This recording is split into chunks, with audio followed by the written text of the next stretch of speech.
And I think it's valuable to say, I don't want to assume that everyone would know this, but sometimes it's really hard to take that first step towards um, what you actually feel and saying that out loud versus what you feel like you're expected to feel. And that's when I started to find those deep and authentic connections with other people, was when I was like, I'm not okay.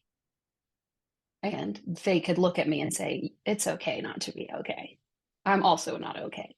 But until we are willing to like be able to say that out loud and like own that things are not, unicorns and rainbows all the time. And every outcome isn't what we thought. None of us planned for a transplant. None of us, as grade schoolers, they're like, what do you want to be when you grow up? And you're like, oh, I want to have a transplant so I can sort of function like a normal person. Like that's not what was on our radar. Like I'm sure I know both of you really well now, and we've all had big dreams and big goals, and those shift after transplant.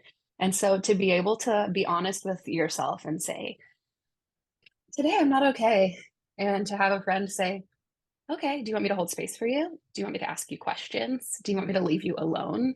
Like those are the things that on the really hard days, I'm like, I can make it because I know I have these people.